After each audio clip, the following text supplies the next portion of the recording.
और ये तस्वीरें आप देख रहे हैं, गोरखपुर से हैं तस्वीरें सीधे आती हुई, जहां मुख्यमंत्री योगी आदित्यनाथ पहुंच चुके हैं। गोरखपुर से सांसद रवि किशन भी उनके साथ मौजूद हैं।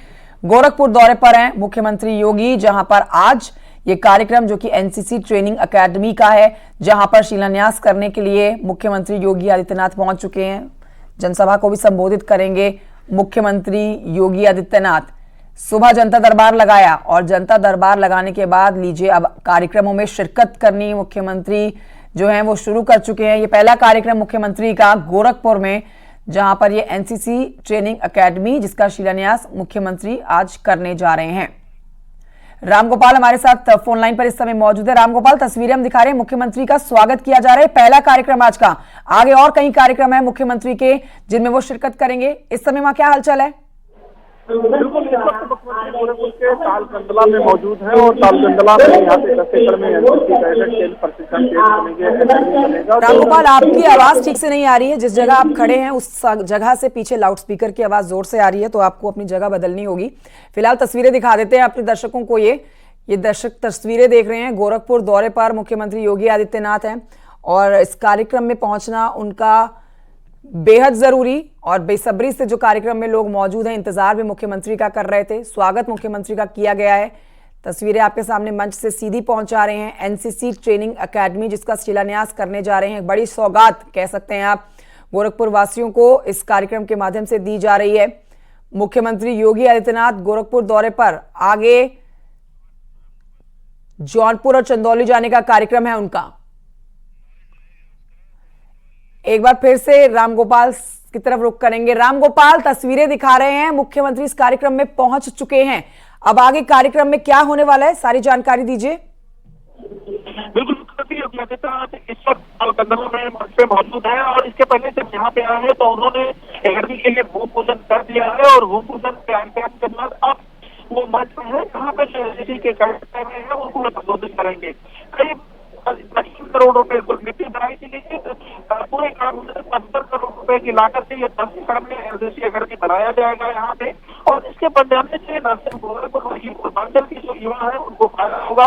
एनसीसी जाने देश की सेवा में सेवा निभाने के लिए तैयारी करने के लिए जो युवा आगे आएंगे उनके बेहतर यहाँ पे प्रशिक्षण मिल सकेगा और 10 एकड़ में उनके लिए आवास की सुविधा तो होगी, अत्याधुनिक सुविधाएं यहाँ पे।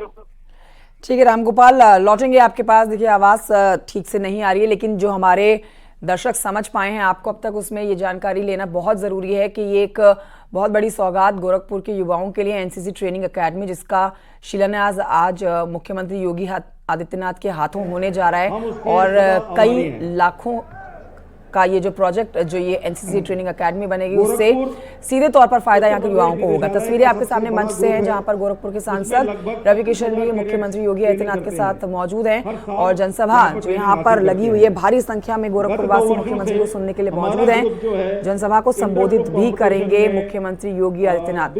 2024 लोकसभा चुनाव जिसकी तैयारी हर पार्टी की तरफ से की जा रही है, मुख्यमंत्री हर एक क्षेत्र पहुंच रहे हैं, जिले में पहुंच रहे हैं और सरकार की उपलब्धियां गिनाई जा रही है, बताई जा रही हैं। साथ ही बड़ी सौगात भी उन प्रदेशों को, उन प्रदेश के जिलों को, जिले वासियों को दी जा रही है।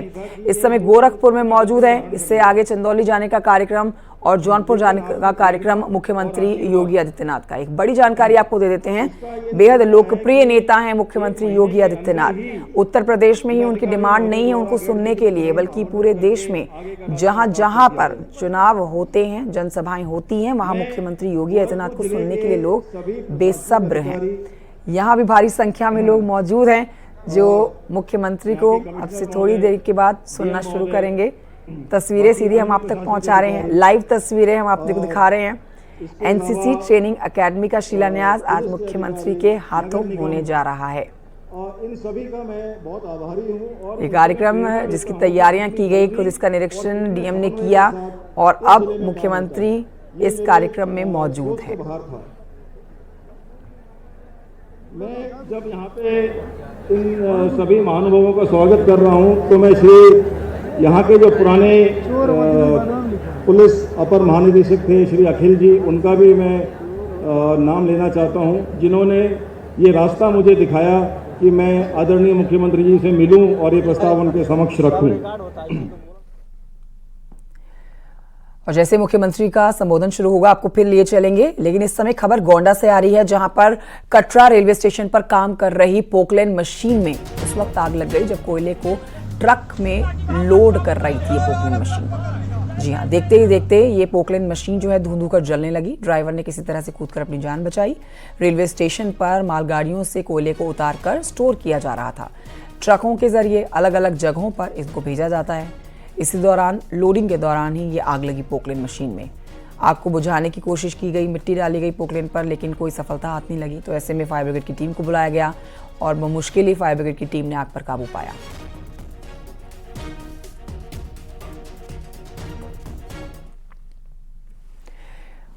गाजियाबाद से खबर, जहां पर 2 नकाबपोश बदमाशों ने पिज्जा की दुकान से तमंचे के बल पर 27,000 की लूट को अंजाम दिया। सीसीटीवी कैमरे में भी तस्वीरें कैद हुई हैं। ये तस्वीरें आप देख रहे हैं। आप देखिए यहां किस तरह से लूट की वारदात को अंजाम देने के लिए बदमाश यहां पहुंचते हैं और वारदात को अंजाम देकर मौके से फरार भी हो गए। पीड़ित की शिकायत पर पुलिस ने केस दर्ज कर लिया है। थाना लोनी बॉर्डर क्षेत्र की घटना है।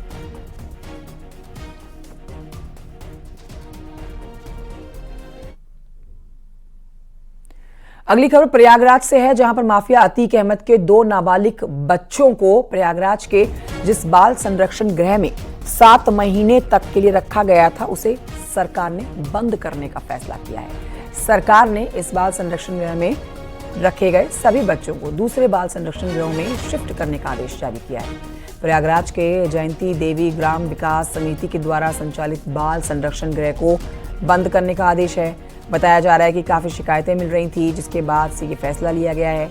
बाल संरक्षण गृह के संचालक मुकुंद गोस्वामी का कहना है कि शासन से बच्चों को दूसरे बाल संरक्षण गृह में शिफ्ट करने का आदेश जरूर आया है, लेकिन इसे पूरी तरह से बंद करने के बारे में उन्हें कोई जानकारी नहीं है।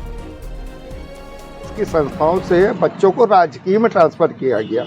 हमारे यहाँ कुछ मेंटल बच्चे थे, मानसिक बच्चे थे, उनको लखनऊ के संस्था में, जो कुछ पुराने बच्चे थे उनको राजकीय बाल गृह वाराणसी में। तो प्रदेश स्तर पर ये निर्देश आए हैं कि हर संस्थाओं से बच्चों को स्थानांतरित किया गया है। बंद होने की कोई ऐसी खबर नहीं है।